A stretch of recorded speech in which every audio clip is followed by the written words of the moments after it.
Channel 4. In the news, anticipation in Moscow. Soviet officials expect an answer from Saddam Hussein to their plan for peace. In the Gulf, Allied troops are ready to march on Kuwait. And in this country, Los Angeles gets serious about the drought. This is NBC News at sunrise.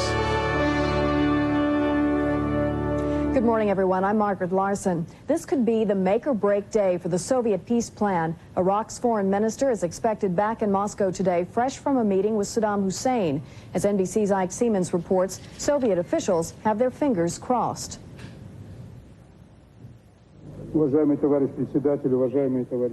Minister Alexander Besmertnik believes the Soviet peace plan is still alive, especially with the Iraqi foreign minister due back in Moscow today. He says that the signals from Baghdad, in his words, correspond to reality. A halt in military operations is close. Other leaders here are remaining silent and cautious, not wanting to upset the possibility of a Soviet-sponsored ceasefire. Some aren't happy with the United States position, which basically rejects the Soviet peace plan. It's in the interest of the United States also to avoid ground battle, because the United States bears the main burden of the war.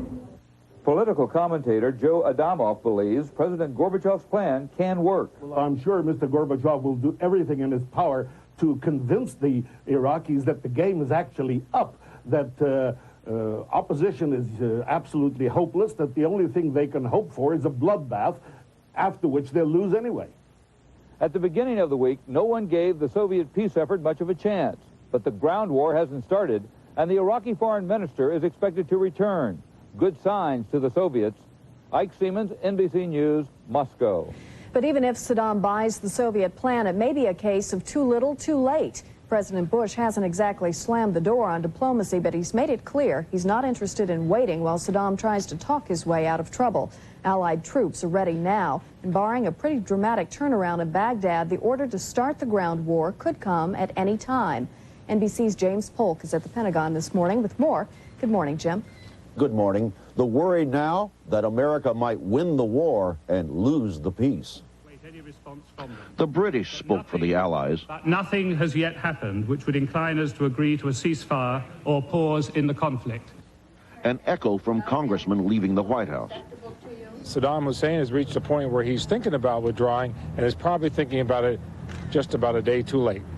For the first time, the Pentagon says the time for ground combat is here. As a matter of fact, we are ready now if the leadership decides that that's what they want to do. At the front, America's young await a larger war. I mean, they've talked long enough. Talk's got nowhere. The sooner we go in, take them out of Kuwait, and finish destroying their army, the world will be better. Middle East will be a lot safer, and we can all go home a lot quicker. Would all come home? On Capitol Hill, concern. If we start a ground war, the price we'll pay, the price our young people in uniform will pay, is going to go through the roof. The thinking here, this could be the last day for a choice between war and peace.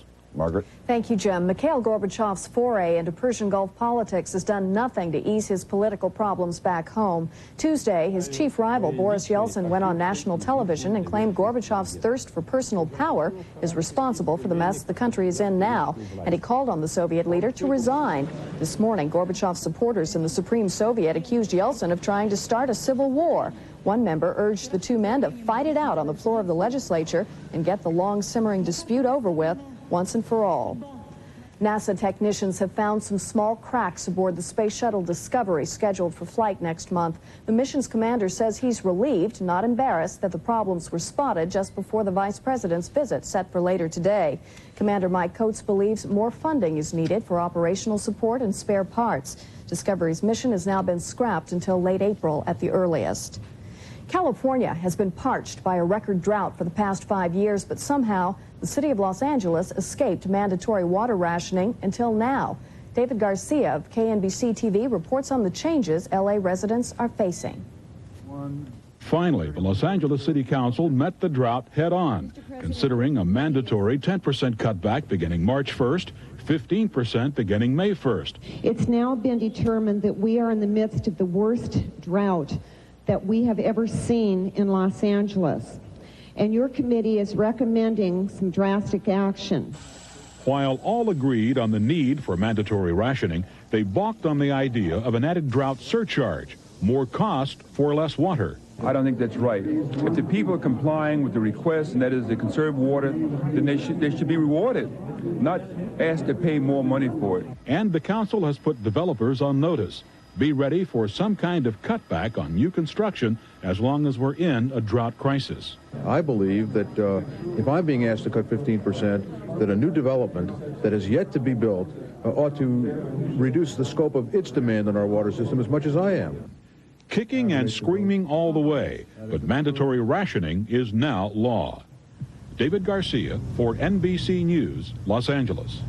Federal Reserve Chairman Alan Greenspan heads to Capitol Hill today to explain to Congress how he plans to push the country out of recession. Some are blaming the Fed for failing to engineer a way to control inflation without creating an economic downturn. Greenspan, by law, must make a presentation to Congress every 6 months, an event closely followed by financial markets. We'll have more on that. We'll check in with Wall Street and get a first look at the day's weather after this.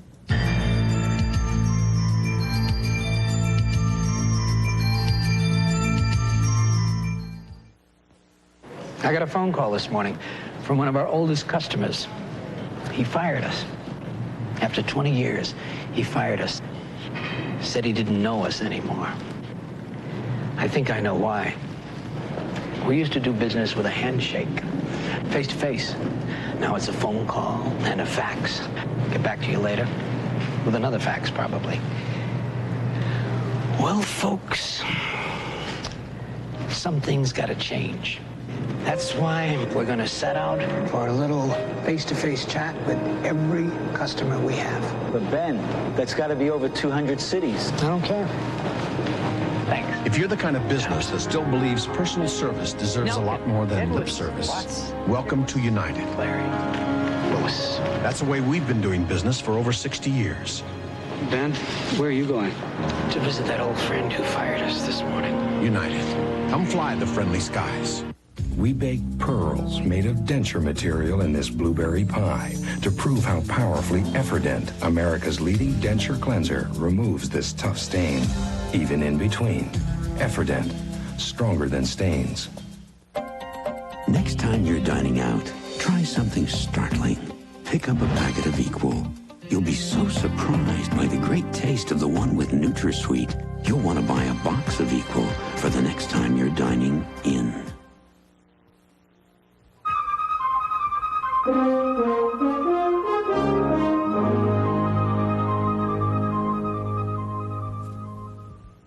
Stock prices opened a short week with a small loss yesterday. The Dow Jones Industrials gave up about 2.5 points.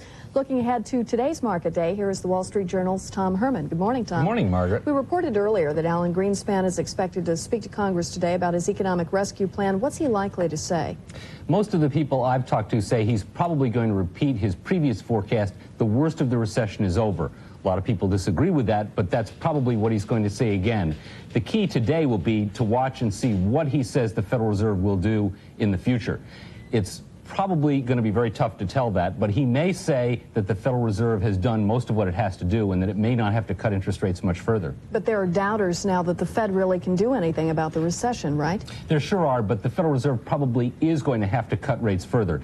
The Federal Reserve may take a while to look at and see what it's already done and see if there's been any impact, but it probably will cut rates further over the next few months. How much, we may learn today. If Alan Greenspan says the worst of the recession is behind us, that may be a sign that they won't cut rates a full percentage point, but they still probably are going to cut rates by at least a ½ percentage point by mid-year. Financial markets certainly be watching him then. They Thank sure you, will, Tom. Margaret. Thanks. Time to look at the weather, and Joe Whitty. Good morning, Joe. Margaret, springtime here over most of the country. It is indeed very, very mild for this time of the year. But first, a check on the Mideast weather. Yesterday late, some clouds swept in over Kuwait, that critical area last night. And now the clouds are moving to the east. We have about a 200-mile break, and this could be a critical next 24 to 36 hours weather-wise. Today's weather, mostly sunny and mild. The flooding rains for Tennessee have let up. They've moved to the east. There will be some flooding rains for parts of Alabama and Georgia today. The Pacific Northwest having some light rain, mostly sunny and mild. Afternoon highs way above normal, especially along the eastern seaboard, where morning temperatures are in the 60s. That is a quick look at the national weather. Now here's what's happening in your neighborhood. Miami, Florida, 82 degrees for a high, 62 for a early morning high in New York, 66 for Washington, D.C. That's running about 20 degrees above normal for this time of the year.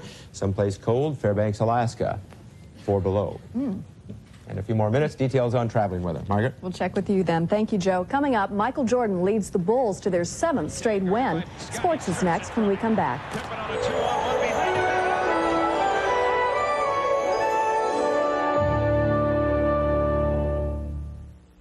My family loves egg noodles, but noodles are made with egg yolks, and egg yolks are loaded with cholesterol. So I found something different with no cholesterol. They're called no yolks. They look like regular egg noodles, taste like them too, but no yolks are better. They're made with only the egg whites, so there's no cholesterol. They're lighter and fluffier. They don't collapse and stick together. And no yolks taste terrific. So try them in your favorite noodle recipes. You'll like them. No yolks.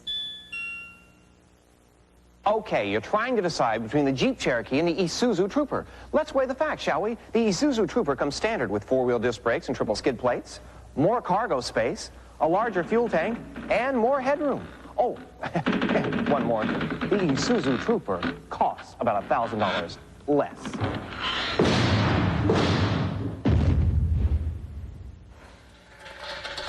The Isuzu Trooper at just $13,699. There's no comparison.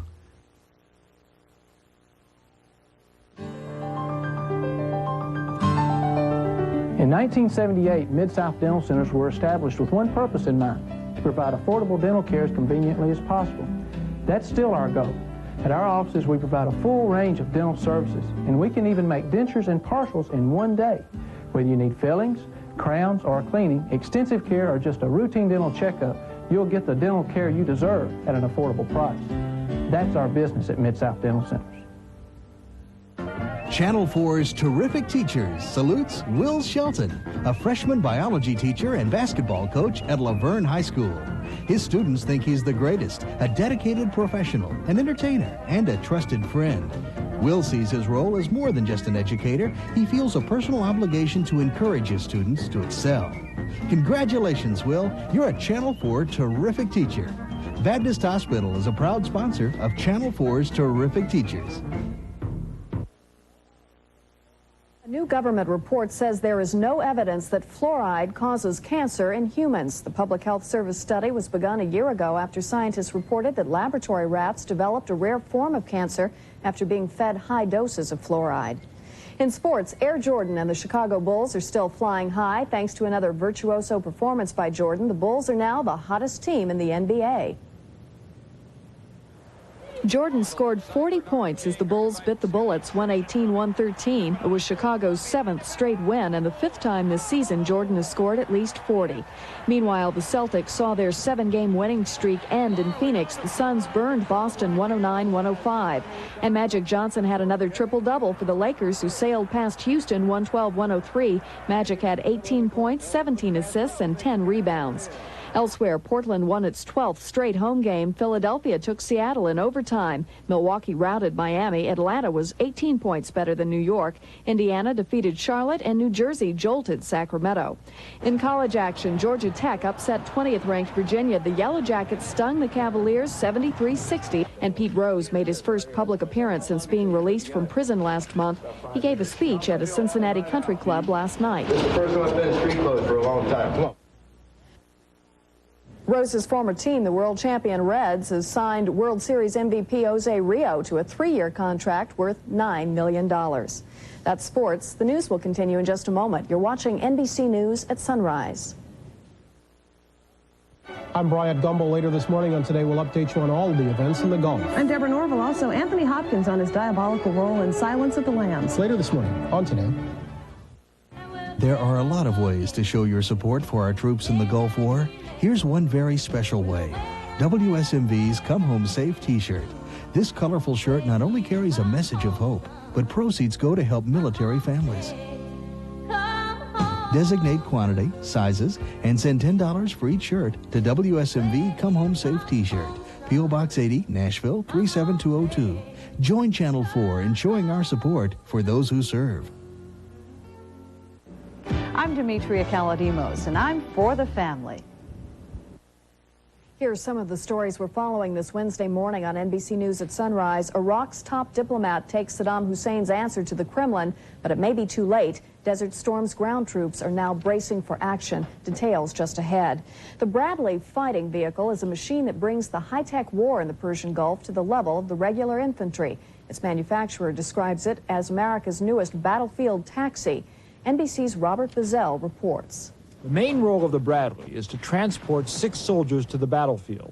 But the Bradley also fires powerful weapons, including a 25mm cannon and wire-guided anti-tank missiles. When the Army was coming up with its air-land battle tactics, they were looking at an environment in which they were going to be greatly outnumbered. So you needed to add as much firepower on your side as you could get to even up the score. 2 layers of armor cover the vehicle. Most of the complex electronics are in the turret, where the gunner sits on the left and the commander on the right. This is position that the gunner's head will be in when he's engaging the threat. When the threat is moving, he'll be stand on the target with this set of hand controls by right turn, left turn, depressing the weapon or elevating the weapon. The periscope has a day lens. It also has a night vision scope to allow the gunner to see in the dark. On FMC's test track, the 60,000-pound vehicle can be brought up to 38 miles an hour in a little more than 20 seconds. It also climbs a 60% grade and turns on a dime. After a fierce debate in Congress about whether they should be built at all, the Army was allowed to order 6,724 Bradleys. The program is costing more than $7 billion. Approximately 2,000 Bradleys are now in the Gulf, preparing to carry American troops to fight Iraqis. Robert Bazell, NBC News, San Jose. So-called smart weapons have been the key to the Allies' successful air war in the Gulf, but as Diana Karicki reports, the United States is dependent on Japan for the smart weapons' brains. The Patriot missile can't leave home without it. Neither can the Tomahawk. Both use Japanese technology to get off the ground. A Pentagon report reveals that 21 U.S. weapon systems, including the F-16 and F-18 fighters and the M1 tank, are completely dependent on computer chips made in Japan. In fact, experts say up to 80% of the high-tech components of some smart weapons are made in Japan. John Stern represents U.S. electronics companies in Japan. If you're going to have electronic warfare, you need an electronics industry to supply the brains of these smart weapons. But reliance on Japanese suppliers raises national security issues for the United States. Congress is now investigating charges that Japanese companies discriminate against U.S. clients, providing parts more slowly than to Japanese clients and withholding the most advanced technology. As U.S. weapons makers need Japan more, Japanese makers need Americans less. Japanese don't like to talk about it, but Japan excels at missile guidance systems, armor plating for tanks, and aircraft wing technology.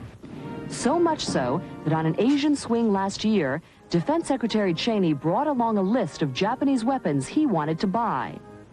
In the defense industry, as in so many others, the U.S. is going from dominance to dependence.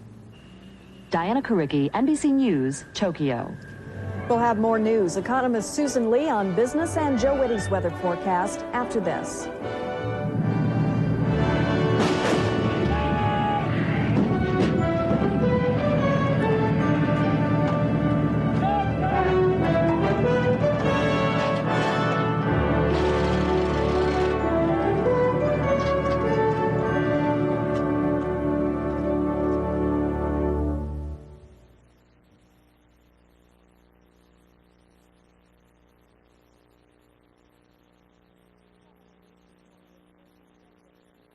Topping our news this morning, a shaky Soviet peace plan heads back to the Kremlin. Iraq's foreign minister went back to the Soviet Union today with Saddam Hussein's response to President Gorbachev's Persian Gulf peace plan.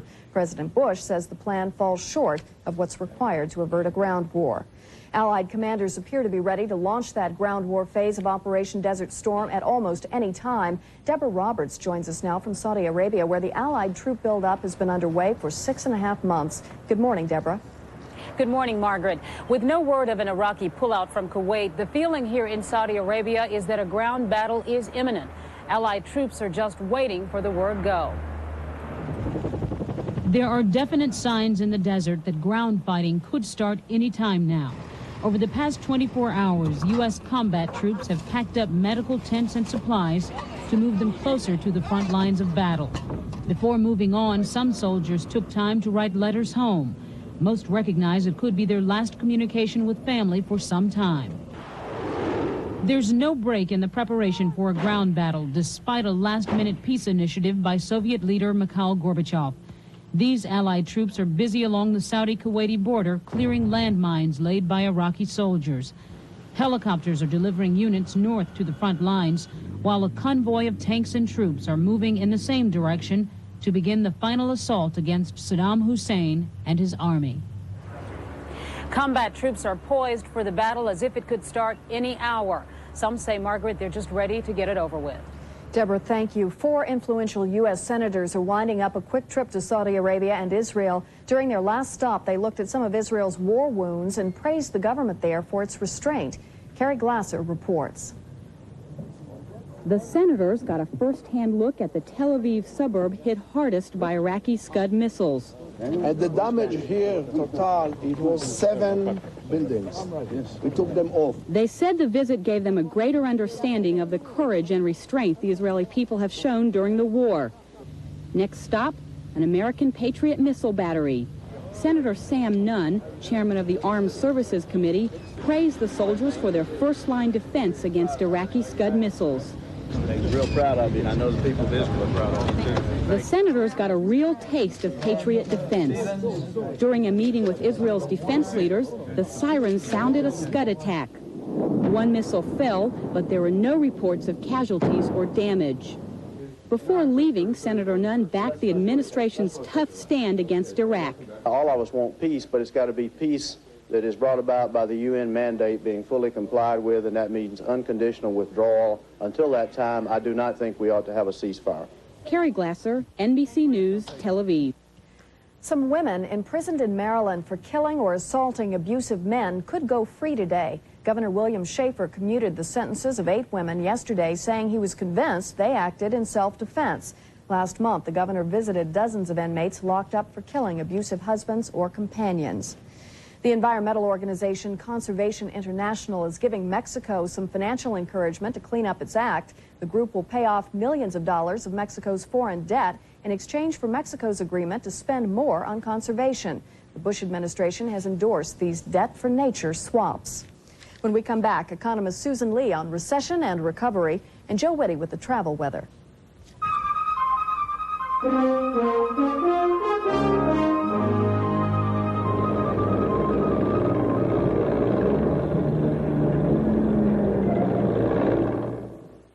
Someone should talk to you about how much time you spend on the phone and who you talk to and when and where. A Sprint representative can easily help you select a savings plan for your personal calling needs. And Sprint has better overall savings than AT&T. So there's a plan that's perfect for you.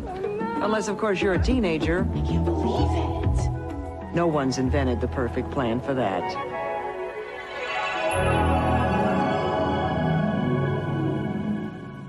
Freedent's the one. Only one gum passes the test when you've got dental work, and that's Freedent. Freedent won't stick to your dental work, so you can be confident chewing it. And because it also moistens your mouth and freshens your breath, Freedent's in a class by itself. Freedent's the one that took the stick out of gum, and Freedent moistens your mouth. Yeah, moistens your mouth and freshens your breath while you chew. Non-stick Freedent moistens your mouth and freshens your breath. What do you call a car that has learned to use the wind? A car designed to settle in when you race into it head on and stabilize when it buffets you from the side. Road and Track called it one of the 10 best cars in the world. But it is probably better known as the Infiniti Q45.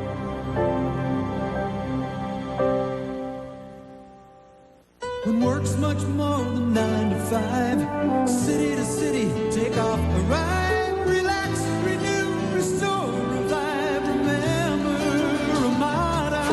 travel, remember Ramada, because at over 500 Ramadas nationwide, there's a place to meet in, rooms with space to work in, and somewhere to relax, all at a very affordable price. Ramada, the way it should be. Stay with us just once and you'll always remember Ramada. For reservations, call 1-800-2-RAMADA.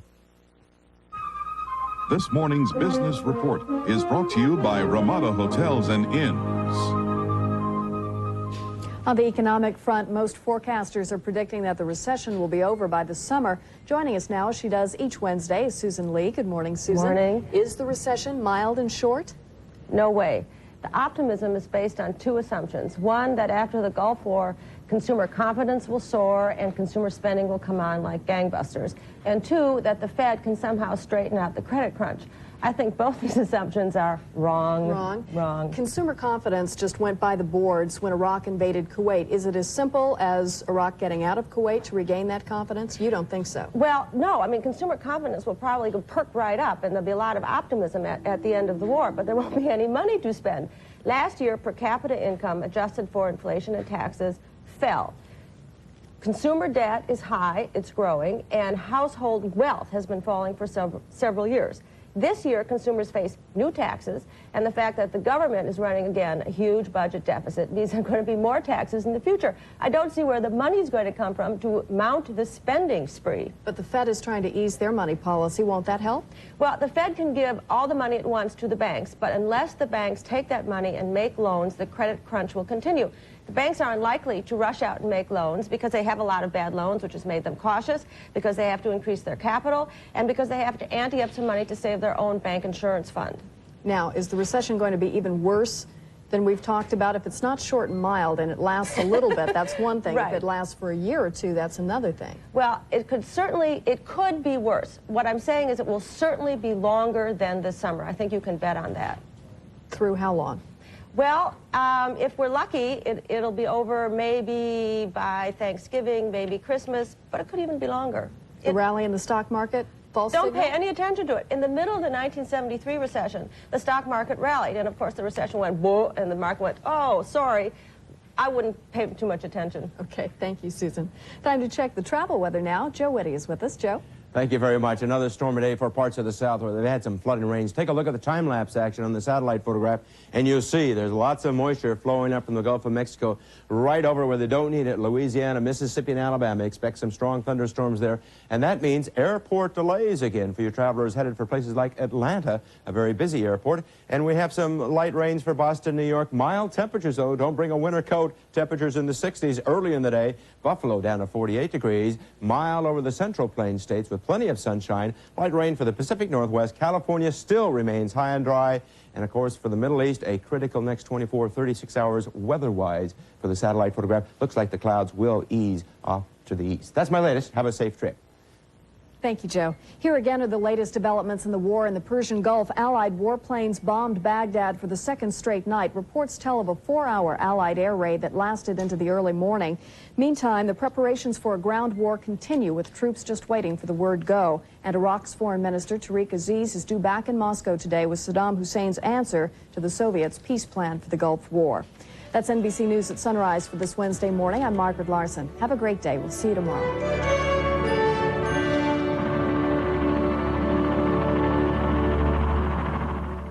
As Allied troops move to the front, how close are we to an all-out ground war? Tom Brokaw reports live from Saudi Arabia with Jane Pauley in New York. This week on NBC Nightly News.